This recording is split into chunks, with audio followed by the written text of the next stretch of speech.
हम लोग श्रीमद् भागवतम के तीसरे स्कंद के प्रथम अध्याय के 25वें श्लोक को देख रहे हैं। 24 में आपने देखा था ततस्त्वतिवृज्य सुराष्ट्रमृद्धं सौवीरमत्स्यान् कुरुजाङ्गलांश्च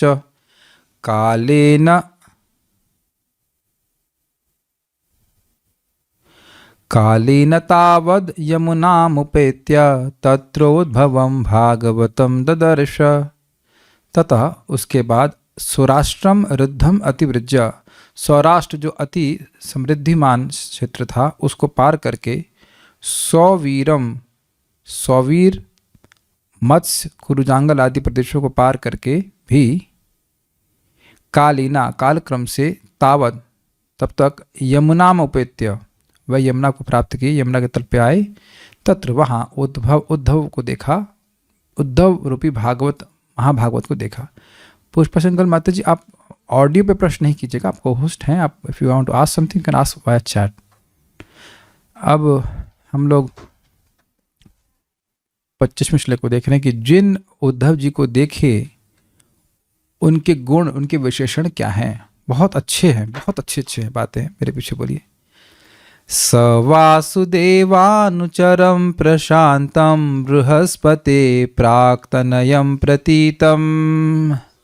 स वासुदेवानुचरं प्रशान्तं बृहस्पतेः प्राक्तनयं प्रतीतम्। आलिङ्ग्य गाढं प्रणयेन भद्रं स्वानम् अपृच्छद् भगवत् प्रजानाम्। आलिङ्ग्य गाढं प्रणयेन भद्रं स्वानाम् अपृच्छद् भगवत् प्रजानाम्। स वासुदेवानुचरं प्रशान्तं बृहस्पतेः प्राक्तनयं प्रतीतम्।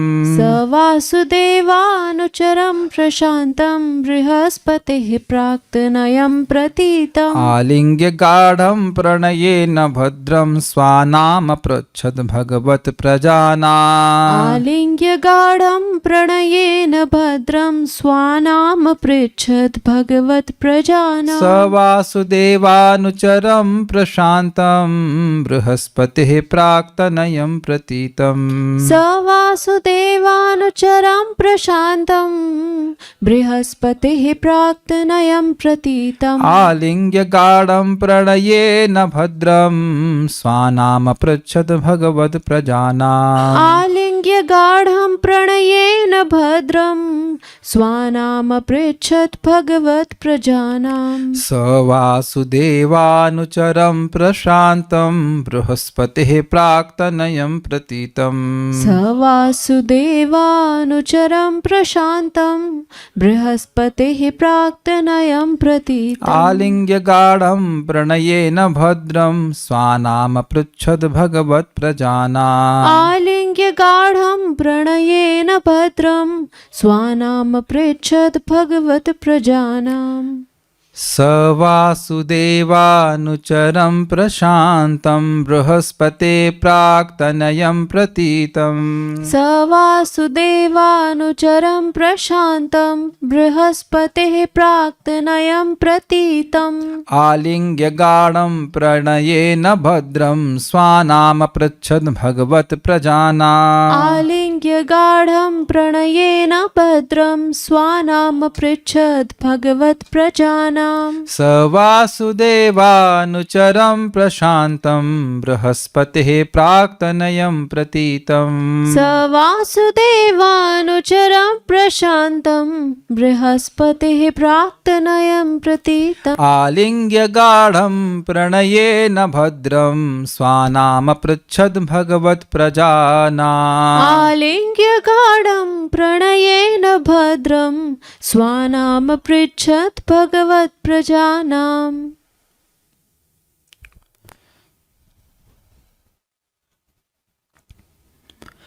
तत्पश्चात यानी कि उन उद्धव जी को देखने के पश्चात अत्यधिक प्रेम तथा अनुभूति के कारण विदुर ने भगवान कृष्ण के नित्य संगी तथा बृहस्पति के पूर्व महान शिष्य उद्धव का आलिंगन किया।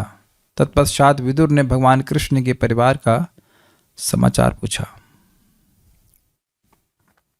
सह मतलब उन विदुर जी ने वासुदेवानुचरम भगवान श्री कृष्ण के प्रख्यात अनुचर यानी उद्धव जी को। ये सारे विशेषण उद्धव जी के हैं। स तो है विदुर जी के लिए। अब वासुदेवानुचरम किसका है? उद्धव जी का। वासुदेव के अनुचर, भगवान श्री कृष्ण के पार्षद, अनुचर उनके पीछे चलने वाले, उनके सेवक, ये अर्थ है। प्रशांतम तथा शांत, शांत स्वभाव के, क्योंकि भगवान के शुद्ध भक्त हैं। कृष्ण भक्त निष्काम अतएव शांत, तो पहले स्पष्ट है वासुदेवानुचर है इसलिए शांत है। भगवान के प्रेम को प्राप्त हैं इसलिए जगत की कोई भोगने की लालसा नहीं है, शांत हैं। उसके बाद कह रहे हैं बृहस्पति प्राक्तनयम, प्राक्तयनम। प्राक मतलब पहले और तनय का अर्थ होता है पुत्र स्लैश या फिर शिष्य। तो वे उद्धव जी साक्षात बृहस्पति के शिष्य थे। पहले वह बृहस्पति जी से न्याय की शिक्षा लेकर, नीति की शिक्षा लेकर के आए थे। पहले मतलब कभी पहले, इससे काफ़ी पहले, जो ये घटना आज हुई इससे पहले। तो इसे कह रहे हैं प्राक प्लस तनयम, प्राक तनयम। दिख रहा है आपको? तनय का मतलब होता है बेटा, तो प्राक तनयम मतलब या फिर शिष्य, दोनों को पुत्र की तरह, शिष्य को भी पुत्र के रूप में देखा जाता है। तो शिष्य थे या बृहस्पति के, या एक और जगह बोला गया कि शायद जो एक बात यहाँ पे कही जा रही है कि पहले समय में वह बृहस्पति के बेटे रहे होंगे, उनका अंश रूप में, उनका अंश भगवान के पार्षद उद्धव जी के संग संवेशित था। ये भी अर्थ हो सकता है, इसको एक जगह बोला गया है। प्रतीतम, प्रतीत का अर्थ होता है जिसकी प्रतीति हो, आभास हो, लेकिन एक और अर्थ है प्रतीत का मतलब प्रख्यात। ये वही बृहस्पति जी के प्रख्यात शिष्य थे, वो भगवान वासुदेव के प्रख्यात अनुचर हैं और वह शांत के रूप में भी प्रख्यात हैं। तीनों शब्द आपको लिखना होगा। प्रतीतम मतलब प्रख्यात, तीनों गुण के रूप में उद्धव जी प्रख्यात थे। प्रख्यात मतलब इसकी ख्याति बहुत अधिक हो, प्रसिद्ध। ऐसे उद्धव जी का प्रणयेन, प्रेम पूर्वक आलिंगन, गाढ़ आलिंगन करके, भगवत प्रजानाम, कृष्ण के द्वारा पोषित, स्वानाम, अपने ज्ञातियों के भद्रम अपृच्छत, मंगल के विषय में पूछा। कौन कौन ज्ञाति हैं? पांडव आदि भी और यदुवंश भी, दोनों ही ज्ञाति हैं और दोनों ही कृष्ण के द्वारा पोषित है। जब प्रभुपाद जी ने अनुवाद किया कि कृष्ण के परिवार का समाचार पूछा, तो अब आप सोचेंगे किसका समाचार पूछा? केवल यदुवंश का। लेकिन कृष्ण का परिवार क्या अर्जुन पांडव नहीं थे? उनको हमने पहले ही सुन लिया है, आत्मीय के रूप में स्वीकार किए हुए थे। वो अपने हैं, भगवान के भक्त, उनके अपने परिवार के सदस्य हैं। तो दोनों ही पक्षों के बारे में पूछेंगे।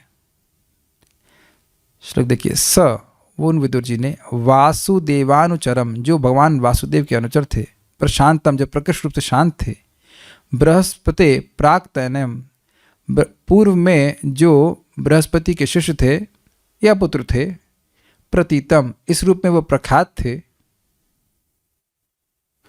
ये तो वासुदेव के अनुचर प्रतीत होते हैं, समझ गए ना? हर व्यक्ति उनको देखकर अरे ये तो भगवान वासुदेव के अनुचर है। क्यों? उनको भगवान श्री कृष्ण का सारूप्य तक प्राप्त था। भगवान कृष्ण जैसे लगते थे उद्धव जी। अरे ये तो भगवान कृष्ण से प्रतीत होते हैं। तो इस तरह से प्रख्यात भी हो गए थे। प्रतीत होना, आभास होना, मतलब प्रतीति का मतलब जिसको जाना, जो अच्छे से जाना जाए, जिसकी प्रतीति हो उसे कहते हैं, उसको कहा जाएगा कि प्रतीत हो रहा है। तो प्रतीत होने का मतलब जगत में प्रतीत था या प्रख्यात था, विश्व में प्रसिद्ध था कि ये भगवान वासुदेव के अनुचर हैं। वेशभूषा तो भगवान के कपड़े ही पहनते थे। वो भगवान का जो उच्चिष्ट था, जो पहने हुए कपड़े थे, उतारे हुए कपड़े थे, वही पहनते थे।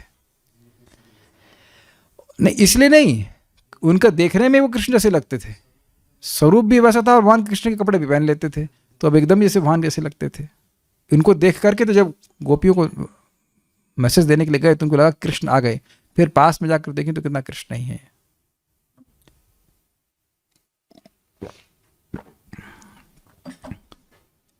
प्रशांतम तो स्पष्ट हो गया, बृहस्पति प्राक्तनयम भी प्रतीतम ठीक हो गया। आलिंग्यम गाढ़म प्रणयेन भद्रम, बड़े प्रेम से उनका आलिंगन किया। किसने? विदुर जी ने। विदुर जी महान भागवत है, भगवान के प्रेमी है, तो दूसरे प्रेमी को देखेंगे तो उससे प्रेम होगा और उसका आलिंगन किया। और भद्रम स्वानाम, अपने ज्ञातियों का, तो ज्ञाति दोनों हैं, यदुवंश के लोग भी ज्ञाति हैं और कौरव वंश के लोग भी ज्ञाति हैं।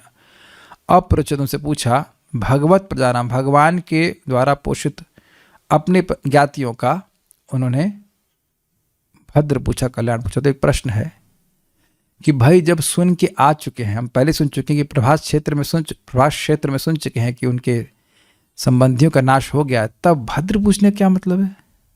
तो इसका मतलब ये है कि वह अपने मानसिक संतुलन को थोड़ा सा खो चुके हैं, इन द सेंस कि इतने दुख के आवेश में है, वो आवेश में सब पूछ रहे हैं। इस जगत में देखा जाता है कभी कभी कोई व्यक्ति इससे बहुत आसक्त है, उसकी मृत्यु हो जाए तो वो पहली बात तो उसको ऐसी अनुभव होता है कि वो लोग हैं अभी गए नहीं है। ये हुआ आपका अनुभव?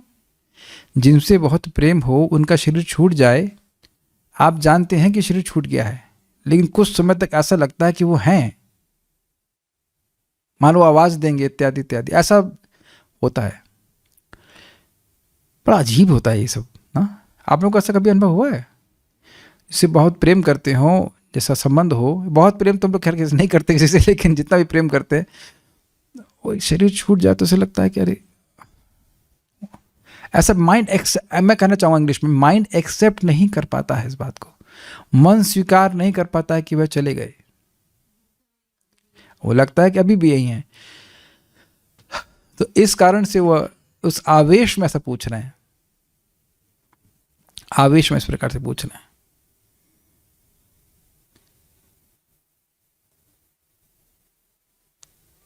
श्रीधरी, उद्धव जी आचार्य बृहस्पति के प्राचीन शिष्य थे, प्राक्तनयम। वे भगवान श्री कृष्ण के प्रख्यात अनुचर और शांत स्वभाव वाले थे।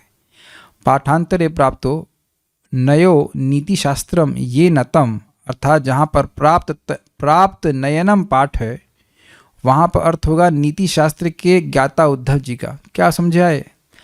प्राक्तयनम की जगह कहीं पाठ होता है प्राप्त नयनम, प्राप्त नयनम नहीं, सॉरी, प्राप्त नयम। नय का मतलब होता है नीति, और प्राप्त मतलब प्राप्त, यानी बृहस्पति के द्वारा जिनको नीति शास्त्र का ज्ञान प्राप्त हुआ था। ये बात भी है, ऐसा पाठांतर है। पाठांतर मतलब पाठ, अलग भेद है पाठ का। विदुर जी ने प्रेम पूर्वक गाढ़ा आलिंगन किया और उनसे अपने संबंधियों का समाचार पूछा। उनका समाचार पूछने का कारण था कि वे भगवान के पाल्य थे। किनका समाचार पूछने का कारण था? यदुवंशियों का पूछ रहे हैं या पांडवों के बारे में पूछ रहे हैं, तो वह सब भगवान के प्रिय थे, इसलिए पूछ रहे हैं। एक शुद्ध भक्त जब भी कोई वार्ता करता है उसका संबंध भगवान से ही होता है। कैसे जाने कि किसी व्यक्ति को प्रेम प्राप्त है? यह हमको भी भगवान के प्रति प्रेम प्राप्त हो रहा है, तो जिससे हम प्रेम करते हैं निरंतर उसका सुख विधान करने की ही लालसा, इच्छा मन में बनी रहती है। ये क्लियर है? ये समझ में आ रहा है? जिससे, अगर अभी नहीं समझ में आ रहा, तो जिससे द्वेष करते हैं उसको निरंतर दुख देने की भावना ही बनी रहती है। कैसे हम वाणी से, शरीर से, मन से उस व्यक्ति को दुख ही दें, वो प्लानिंग चलती रहती है। अब ये बात अधिक समझ में आती होगी, है ना? लेकिन अगर किसी को प्रेम करते हैं तो उसको हम कष्ट नहीं देना चाहते, सहज रूप से, बिकॉज से प्रेम करते हैं और उसको जो सुख मिले वही कार्य करना चाहते हैं। यही तो बात है ना। तो प्रेम जिसका बढ़ा हुआ है वह भगवान के विषय में ही बात करेगा। इससे तो प्रज्ञा से का भाषा, जिसकी भगवान में प्रज्ञा चेतना स्थित हो गई, उसकी क्या भाषा है, कैसे बोलता है? भाषा मतलब परिभाषा, लेकिन चित्तप्रज्ञ से क्या भाषा, समाधिस्तस्य केशव स्थिति किम प्रभाषित, वो कैसे बोलता है? तो वहाँ प्रपात कहते हैं स्पष्ट रूप से भगवान के बारे में ही बोलता है। अभी हम लोग दोनों तरफ बोलते हैं, लेकिन धीरे धीरे करके व्यक्ति समझेगा कि नहीं, जिन बातों को मैं भगवान की प्रसन्नता के लिए नहीं बोल रहा हूँ, मैं भगवान संतुष्ट नहीं हो रहा, इसलिए मैं भी संतुष्ट नहीं हो रहा हूँ। क्लियरली दिखाई पड़ जाता है। सारार्थ दर्शन। हाँ, एक मिनट, कुछ आपको अजीब सा लगा?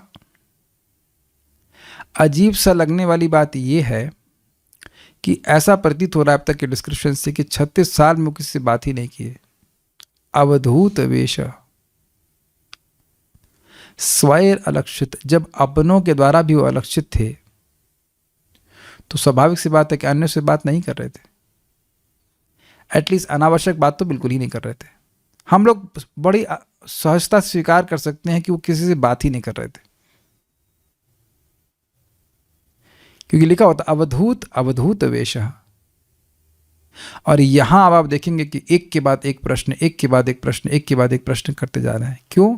भागवतम ददर्श, क्योंकि उनने महाभागवत उद्धव को देखा, क्योंकि उन्होंने वासुदेव के अनुचर को देखा, प्रशांत भक्त को देखा, बृहस्पति के प्राक तनय, जो बृहस्पति से नीति प्राप्त करके उनको देखा, इसलिए बोलना सीखा। इस यहाँ बोलना सीखा नहीं, सॉरी, उनसे बोलना उचित समझा कि यहाँ तो भगवान की चर्चा होगी। ध्यान दीजिएगा कि भक्तों का स्वभाव होता है ऐसे, वो शांत रहते हैं, लेकिन भगवान की जहाँ बात होती है वहाँ बहुत मुखर हो जाते हैं, बहुत अधिक बोलते हैं।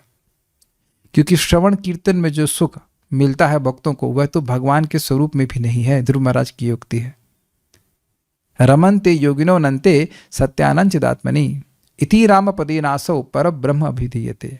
सच्चे साधुओं का स्वभाव है कि ऐसे वो शांत रहते हैं, ये बहुत कम बोलते हैं, लेकिन जब भगवान की बात आती तो बड़े उत्साह से बोलते हैं, क्योंकि भगवान का संपर्क उनको प्राप्त होता है। जैसे कि सुखदेव गोस्वामी के बारे में यही सुने थे, किसी से एक शब्द नहीं बोलते थे और 18,000 श्लोक बोल गए।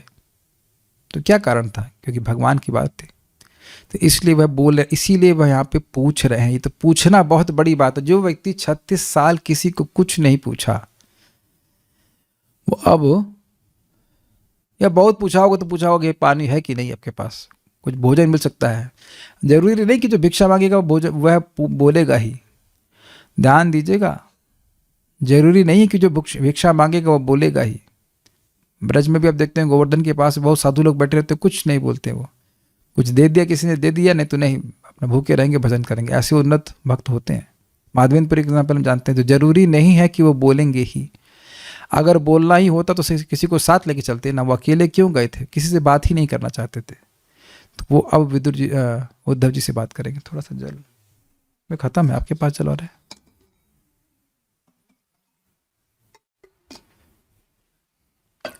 सारार्थ दर्शनी प्राक तनयम, अर्थात पूर्व में उद्धव बृहस्पति के शिष्य थे।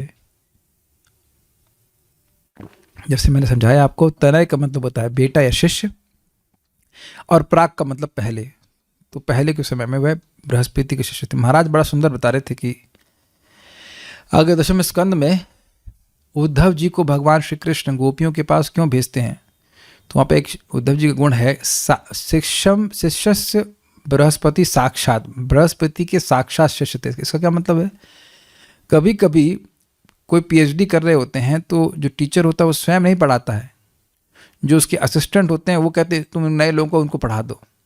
लेकिन साक्षात कहने का अर्थ है कि बृहस्पति अपने किसी चेले को नहीं लगाए थे उद्धव जी को पढ़ाने के लिए, साक्षात खुद पढ़ाए थे। जो देवताओं के गुरु हैं वह पढ़ाए थे। अब समझ सकते हैं कि उनका नीति शास्त्र का ज्ञान कितना अद्भुत होगा। आप में से हम लोग कभी कल्पना भी नहीं कर सकते कि कोई देवता हम लोग से कुछ कंसल्टेशन लेने के लिए आएगा, है कि नहीं? कोई कहीं आइंस्टीन के चेले हैं, तो नहीं, आइंस्टीन के चेले हैं, काफी बड़ी बात हो जाएगी। और बृहस्पति के चेले हैं, और यहां से देवलोक में जाना ये संभव नहीं है। बताइए, एक बात समझिए, आप ऐसे पढ़ के मत छोड़ दीजिए। क्या यहां से देवलोक में जाना संभव है? यही बात संभव नहीं है। और उनसे जाकर के पढ़ करके आना, तो ये उनकी अत्यंत योग्यता सूचित करती है। एक अन्य पाठ में प्राप्त नयनम और नयम अर्थात उनका दर्शन भी विद्यमान है। हाँ, उनका दर्शन भी विद्यमान है, मतलब वही है जो अर्थ है। प्राप्त नयम है, प्राप्त नयनम नहीं, प्राप्त नयनम इति वा पाठ। तो उसका मतलब हुआ कि उन्होंने बृहस्पति जी से नय अर्थात नीति की शिक्षा प्राप्त करी थी। ये थोड़ा सा ठीक नहीं है अनुवाद। जो अनुवाद पहले लिया गया था श्री स्वामी का वही लेंगे। प्रतीतम अर्थात विख्यात, विदुर जी के द्वारा उनका आलिंगन किए जाने पर भी, हाँ, विदुर जी के द्वारा उनका आलिंगन किए जाने पर भी उद्धव में नमस्कार का भाव ही ज्ञापित होता है, क्योंकि वे प्रेम द्वारा मूर्छित हो गए थे। अब ये एक बड़ी सुंदर बात है। यहाँ बोला गया कि विदुर जी ने उद्धव जी को प्रेम से आलिंगन किया, लेकिन विदुर जी उम्र में बड़े हैं, बहुत बड़े हैं, अर्जुन के चाचा हैं। तो इनके चाचा नहीं लगे? अर्जुन, ये इनके भाई तो हैं, कजिन है ना भगवान कृष्ण के। अर्जुन और भगवान श्री कृष्ण कजिन भाई हैं, तो ये भी कजिन भाई तो हुए ना। भले ये सेवक है लेकिन है इनके रिश्ते में ही उद्धव जी। तो चाचा जी के तो चरण छूने चाहिए कि नहीं छूने चाहिए? आप समझ रहे हैं ना बात? लेकिन यहाँ नहीं लिखा है कि उद्धव जी ने विदुर जी के चरण स्पर्श किए। तो ये सूचित करता है कि ये प्रेम के कारण मूर्छा को प्राप्त हुई। उनको तो बाह्य स्मृति ही नहीं थी। देख रहे हैं कि कितनी छोटी छोटी बातों को भगवान आचार्यों ने विचार किया। इसीलिए समझने का प्रयास करें। हम लोग अपनी बुद्धि से भागवतम को कभी समझ ही नहीं सकते। आप ये कभी सपने में भी नहीं सोच सकते कि इस श्लोक में ये बात भी छुपी हुई है ना। इसीलिए परंपरा में जो ज्ञान है वही स्वीकार्य है। और ये बात भगवान के द्वारा अनुमोदित है। ये जो बात लिखी गई है भगवान को प्रसन्न करने वाली है। और इसमें क्या बात, कुछ काटने वाली बात है? बिल्कुल काटने वाली बात नहीं। सामने देखिए, आप देखेंगे कि भगवान कृष्ण जब मिलने जाते हैं दशम स्कंद में, युधिष्ठिर महाराज के पैर छूते हैं, बड़े भाई हैं। और भीम के भी पैर छूटे हैं, बड़े भाई हैं। उसके बाद अर्जुन उनके गले लगते हैं, उनके बराबर की उम्र के, जो छोटे भाई उनके पांव छूते हैं। ऐसे करके संबंध का बहुत ध्यान रखते हैं भगवान। पुराने जमाने में तो संबंध का ध्यान बहुत रखा जाता था। चाचा जी को देख करके तो पांव छूने चाहिए, लेकिन यहाँ पांव नहीं छू रहे। तो इसका मतलब है कि प्रेम के कारण उनको बाह्य, क्या कह सकते, बाह्य अनुसंधान ही नहीं कि बाहर क्या हो रहा है। अच्छा, हमको टीका में लगा था। क्रम संदर्भ, यद्यपि उन्होंने सुहृदों के विनाश के विषय में सुना था, तथापि वह उद्धव से भद्रम अर्थात उनके मंगल के विषय में प्रश्न करते हैं। समझ में आया? अजीब सी बात है ना। जिनका विनाश हो गया उनके मंगल के बारे में पूछ रहे हैं। वह अपने स्वभाव द्वारा शोकावेशित थे। तो ये शोक के आवेश के कारण है। देखिए, इस जगत में कोई एक प्रिय व्यक्ति हो, उसका देह छूट जाए तो व्यक्ति को दुख लगता है। अब पूरा का पूरा मतलब कुनबा जो कहते हैं, परिवार ही समाप्त हो जाए तो कितना दुख लगेगा। देखिए, ऐसा हम लोग कल्पना नहीं करते हैं कि हमारा पूरा परिवार एक साथ समाप्त हो जाएगा। अच्छा, बाबा जी मर गए, ठीक है, दादी जिंदा है, दादी मर गई, चाची जिंदा है, चाची मर गई, चाचा जिंदा है, चाचा चाची मर गए तो अब उनके बेटे जिंदा हैं। ऐसा होता है ना। ऐसे तो नाश होता है, धीरे धीरे करके होता है। नहीं, एक साथ कितना करोड़ों करोड़ों यदुवंशी थे, वो सबका नाश हो जाए तो ये बहुत बड़ा झटका लगेगा कि नहीं लगेगा? शोक का बहुत बड़ा आवेश है उनमें। स्वानाम अर्थात वे उनके परम आत्मीय थे। किनके परम आत्मीय थे? विदुर जी के। इस कारण से वे पूछ रहे हैं। श्रीमद् विजय ध्वज तीर्थ कृता पद रत्नावली, श्री उद्धव जी के लिए प्रयोग किए गए 3 विशेषणों के द्वारा उनके 3 गुण कहे गए हैं। क्या 3 विशेषण है? जरा देखिए। वासुदेवानुचरम से उनकी भगवान में निष्ठा बता रहे हैं। निष्ठ, फिक्स्ड थे भगवान की सेवा में। प्रशांत से उनका वैराग्य, वीराग, उनकी जगत में किसी भी वस्तु या व्यक्ति में आसक्ति नहीं थी। और बृहस्पति प्राक्तनयम से उनका शास्त्र ज्ञान यह सूचित होता है। 3 शब्दों से इस प्रकार से इनका गुण सूचित हो रहा है। श्रीपाद वल्लभाचार्य अब बड़ा रुचिकर है। तीर्थों के भ्रमण के बाद सत्संग के द्वारा प्राप्त अग्नि संयोग की भांति स्वयं भी तेज को प्राप्त हुए, इसको स्पष्ट करने के लिए कहते हैं सवासुदेवानुचरम इति। बहुत सुंदर बात कह रहे हैं। जैसे व्यक्ति अग्नि तेजवान है, तो अग्नि के संपर्क में आने से व्यक्ति स्वयं भी तेजस्वी हो जाता है। ऐसे ही उद्धव जी भगवान के महान प्रेमी भक्त हैं। तो विदुर जी 36 साल की तीर्थ यात्रा में कोई सत्संग की हो ऐसा वर्णन नहीं है। वो किसी से बात ही नहीं कर रहे थे। लेकिन यहाँ इसमें लिखा हुआ, इससे पिछले वाले श्लोक में लिखा था उसके पश्चात का मतलब हुआ सारे तीर्थों में भ्रमण करने के बाद आज वह एक भगवान के पार्षद से मिल रहे हैं और वह सबसे अधिक पवित्र करने वाला है। ये आशय है। इसको प्रथम स्कंद के प्रथम अध्याय में बोला गया है, दूसरे अध्याय में बोला गया है।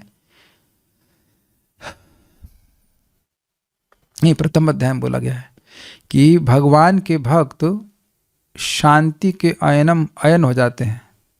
स्वर्धन्यापुनो सेवया मुनयः प्रशमायनः सद्यो पुनन्ति उपस्पृष्टा स्वर्धन्यापुनो सेवया। भगवान के चरण कमलों की शरण लेने से मुनयः प्रशमायनः, ये शब्द आता। मुनिजन भगवान के चरण कमलों के,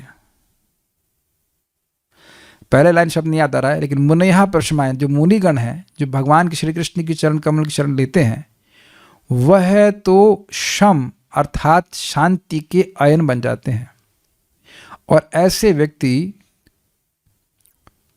सद्यो पुनन्ति उपस्पृश, तुरंत ही जीवों को पवित्र कर देते हैं। स्वरध्वन्याप अनुसेवया, गंगा जी स्वरध्वनि तो बहुत लंबे समय के सेवन, वो भी संपर्क के बाद पवित्र करती हैं, लेकिन जो भगवान के शुद्ध भक्त हैं जैसे कि सुखदेव गोस्वामी, जैसे कि उद्धव जी, यह तो थोड़े संपर्क से ही, दृष्टि मात्र, देखने मात्र से व्यक्ति को पवित्र कर देते हैं।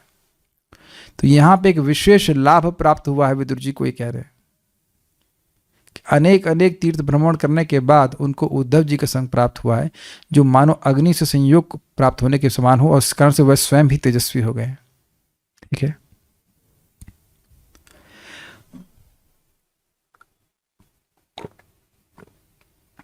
ये देखा गया है कि लोग गंगा जी में स्नान करते हैं और बाहर आके बीड़ी पीते हैं, लेकिन अब भक्तों की संगत में व्यक्ति के अनर्थ बहुत जल्दी नष्ट हो जाते हैं। इस बात को लोग समझ नहीं पाते,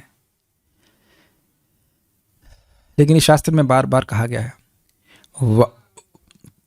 वासुदेवानुचरम, अर्थात भगवत भक्त होने पर भी उनका सेवक होना विशेष है। क्या मतलब हुआ?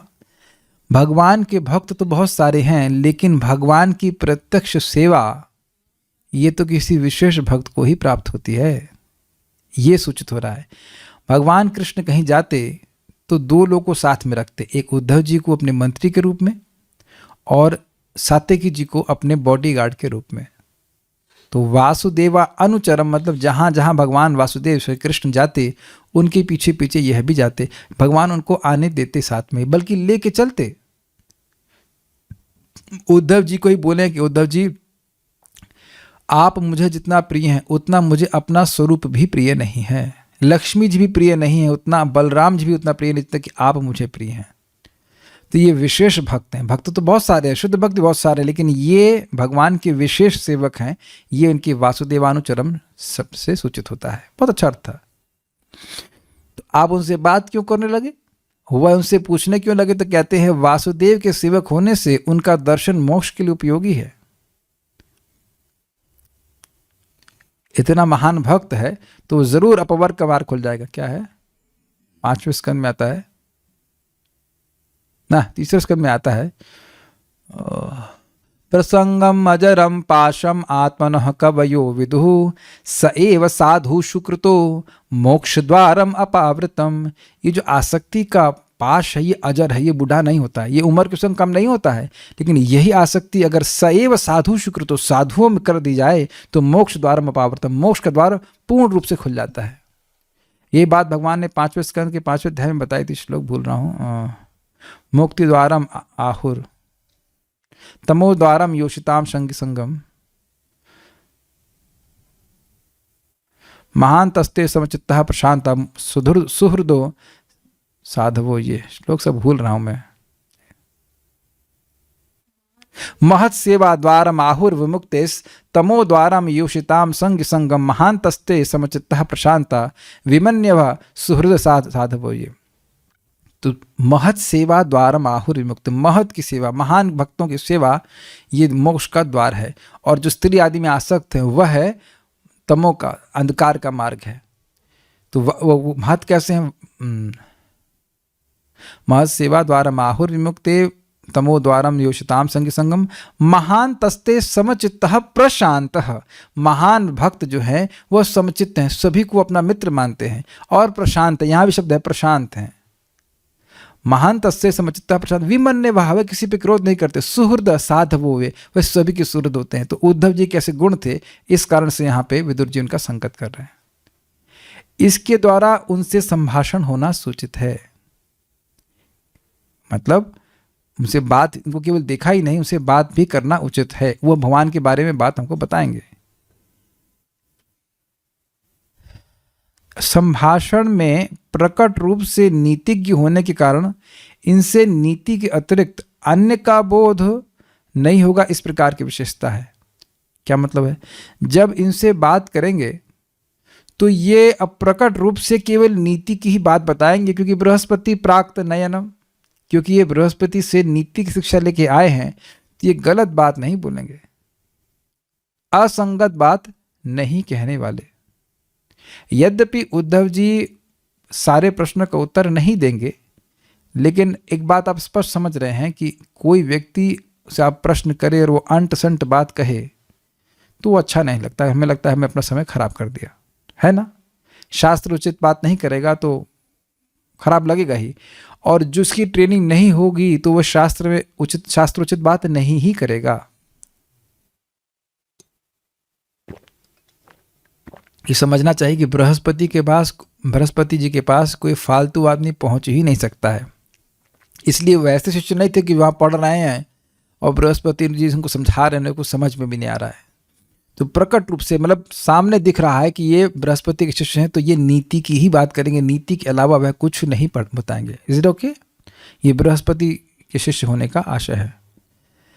बृहस्पति से नए अर्थात नीति प्राप्त है। जिनके द्वारा बृहस्पति से नए अर्थात नीति शास्त्र को प्राप्त किया गया है, जिनके द्वारा बृहस्पति से नए अर्थात नीति शास्त्र को प्राप्त किया गया है।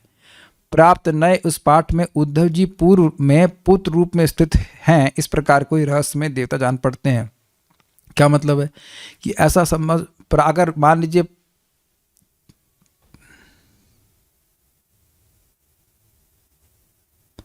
ये स्पेलिंग मिस्टेक है, प्राप्त नहीं प्राप्त तो नहीं होना चाहिए। पहले समय में ये बेटे रहे होंगे तो इसका मतलब ये है कि ये हो सकता है कि ये किसी देवता के बेटे रहे हों, ये बात है। प्रशांत होने से स्वयं में आसक्त नहीं है, मतलब देह में गेह में आसक्ति उनकी नहीं है। प्रतीत अर्थात विश्वस्त होने से उनका परिहार संभव नहीं है। इसका क्या मतलब है? प्रतीत के यहाँ पे अर्थ ले रहे हैं कि ये बहुत, कुछ इंग्लिश में कहते हैं प्रतीत मतलब कॉन्फाइडिंग, जिस पे आप विश्वास कर सको। ये एकमात्र ऐसे व्यक्ति मिले हैं अब इनको जिनसे वे गुह्य माख्याति प्रचिति कर सकें। बहुत विश्वसनीय है, भगवान के प्रेमी हैं, इनसे ही मैं अपने हृदय की बात कह सकता हूँ, इसीलिए तो पूछ रहे हैं। यद्यपि उनने पहले सुन लिया था कि उन सबका नाश हो गया, लेकिन किसी से पूछे नहीं इसके बारे में, ज़्यादा चर्चा नहीं की, लेकिन उद्धव जी से बात कर रहे हैं, क्योंकि उद्धव जी ही सबको ही बातें बता सकते हैं कौन क्या हुआ, किसके संग क्या हुआ, इसलिए इनका परिहार करना संभव नहीं। मेरी बात समझ में आई? यदुकुल के नाश के बारे में अन्य लोग तो बोल देंगे इस प्रकार से कि हाँ भाई नाश हुआ, ये हुआ, लेकिन उद्धव जी को सारी जानकारी है। उद्धव जी को ही भगवान ने विशेष रूप से आज्ञा दी थी कि आप ये यदुकुल के नाश के रहस्य को आप जाकर के बद्रिकाश्रम में वहाँ के ऋषियों से बताओ, क्योंकि उसको जाने के लिए उत्सुक हैं। तो ये प्रतीत अर्थात ये विश्वस्त हैं उद्धव जी, इसलिए उनको हम त्याग नहीं सकते, ये बात है। इनसे हम बात की जा सकती है, गोह्य बात पूछी जा सकती है, बोली जा सकती है उसी व्यक्ति से जिसका आप विश्वास करो। तो एकमात्र व्यक्ति जो उनके विश्वस्त है वो है उद्धव जी। तो ये प्रतीतम शब्द से सूचित हो रहा है, अर्थात विश्वस्त। दोनों की गहराई से आलिंगन करने में भगवान से संबंधित होने से पूर्व स्नेह सूचित है। समझ में आया? क्योंकि अब ऐसा तो नहीं कि उद्धव जी को पहली बार देख रहे हैं। जब भगवान कृष्ण जाते हैं तो उद्धव जी भी साथ में जाते हैं, तो उद्धव जी से पहले से ही प्रेम है इनका। पर जैसे उद्धव जी से क्षमा कीजिएगा अर्जुन आदि से विदुर जी का पहले से ही प्रेम है, युधिष्ठिर से पहले से ही प्रेम है, तो उद्धव जी का भी पहले से ही प्रेम है वो विदुर जी से, क्योंकि दोनों भगवान के प्रेमी हैं। तो इस कारण से आज जब फिर मिल रहे हैं तो तुरंत आलिंगन कर लिया। ऐसा तो नहीं अब किसी नए व्यक्ति को मिलते हैं तुरंत आलिंगन कर लेंगे। तो ये आलिंगन झट से कर दिया, देखते आलिंगन कर लिया दोनों ने, तो उसका मतलब है कि इनका पूर्व से प्रेम सूचित होता है। कितना सुंदर बातें हैं ना। प्रेम होने से यहाँ अभय अर्थात कोई भय नहीं है। समझ आया? इसीलिए वह गुह्य बातें पूछ सकते हैं इनसे। अपनों के शुभ के विषय में पूछने के हेतु कहते हैं भगवत प्रजानामिति, अर्थात भगवान द्वारा परिपोषित या भगवान के अंशावतार द्वारा उत्पादित का। इसका क्या मतलब हुआ? एक तो हो गया कि भगवान की प्रजा, दूसरा देखिए इसे भगवान के विस्तार कौन है? अनिरुद्ध जी, प्रद्युम्न, और प्रद्युम्न के अनिरुद्ध। तो इस प्रकार से पूरे यदुवंश का विस्तार हुआ है। तो कुछ तो भगवान के द्वारा उनके बेटे हैं, कुछ भगवान के अंशावतार हैं, तो उनके द्वारा उनका विस्तार हो चुका है। तो इसलिए विस्तार हुआ, इसलिए कह रहे हैं कि ये सब भी अर्थ आपको ग्रहण करना पड़ेगा। उन सभी के बारे में उन्होंने पूछा। उस दृष्टि में स्वयं भी भगवान के संबंधी हो गए। किस दृष्टि में? भगवान के सीधे संबंधी विदुर जी डायरेक्ट नहीं है, वो अर्जुन और कुंती इसके द्वारा संबंध बन रहा है ना। कुंती इनकी बुआ हैं, तो कुंती यहाँ ब्याही गई हैं विदुर जी के यहाँ पे, तो इस कारण से उनका संबंध हो गया।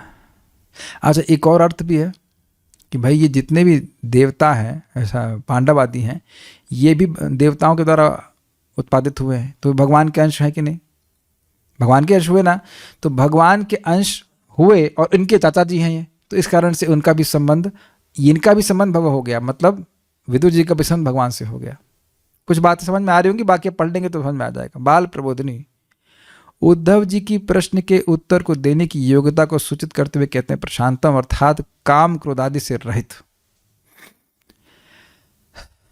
ये जो प्रश्न विदुर जी करेंगे, जो व्यक्ति गुणों में है वह उन प्रश्नों का उत्तर देने का सामर्थ्य नहीं रखेगा। प्रशांत वही व्यक्ति हो सकता है जो शुद्ध सत्व में स्थित हो। सत्वगुणी व्यक्ति भी कभी कभी रजोगुण तमोगुण में से प्रभावित हो जाता है, तो इसलिए कहना है प्रशांत, प्रकृष्ट न शांत, मतलब ये गुणों के परे हैं, इनके चित्त में प्रकृति के गुणों का कोई प्रभाव व्याप्त नहीं है। प्रशांत, काम और क्रोध से बिल्कुल विरक्त है। तो कारण क्या है? तो कहते हैं कारण है कि वे बृहस्पति के शिष्य थे नीति शास्त्र में, उनसे ट्रेनिंग प्राप्त करके आए, तो इसलिए स्थिर हैं, गंभीर व्यक्ति हैं। इस जन्म में वे भगवान वासुदेव के अनुचर अर्थात सेवक थे। पहले तो वह शिष्य हैं ही बृहस्पति के, और उसके बाद यहाँ भी भगवान के अनुचर है, इस कारण से वो योग्य हैं उनके उत्तर देने के लिए। तात्पर्य, विदुर उद्धव से आयु में बड़े थे, पितृतुल्य थे, अतएव जब दोनों मिले तो उद्धव ने विदुर को शीश झुकाया और विदुर ने उद्धव का आलिंगन किया। क्योंकि उद्धव छोटे थे अतएव पुत्र तुल्य थे। विदुर के भाई पांडु कृष्ण के फूफा थे। विदुर के भाई पांडु कृष्ण के फूफा थे और उद्धव कृष्ण के चचेरे भाई थे। ठीक है, अतएव सामाजिक प्रथा के अनुसार विदुर का सम्मान उद्धव द्वारा पिता के स्तर पर होना चाहिए था। उद्धव तर्कशास्त्र के महान विद्वान थे और देवताओं के गुरु तथा परम विद्वान पुरोहित बृहस्पति के शिष्य के रूप में विख्यात थे। विदुर ने उद्धव से उनके संबंधियों की कुशलता के विषय में पूछा, यद्यपि उन्हें ज्ञात था कि वे सब इस लोक में नहीं रहे। यह जिज्ञासा अजीब लगती है, किंतु श्री जीव गोस्वामी कहते हैं कि यह समाचार विदुर के लिए आघात था, इसलिए उन्होंने अति उत्कंठावश पुनः पूछा। उनकी यह जिज्ञासा मनोवैज्ञानिक की थी, व्यवहारिक नहीं। यहाँ पे रुकते हैं। तो उम्मीद है कि आपको श्लोक अच्छा लगा होगा, और हम यहाँ इसलिए रुक गए क्योंकि अब इसके बाद वो प्रश्न करेंगे कि उनका क्या हुआ, किनका क्या हुआ, तो उसको हम लोग भगवान ने चाहा तो कल चर्चा करेंगे। कोई प्रश्न यहाँ पे नहीं है, so stop here. Shrimad Bhagavatam की जय, श्री प्रभुपाद की जय, निताई गौर प्रेमानंदे।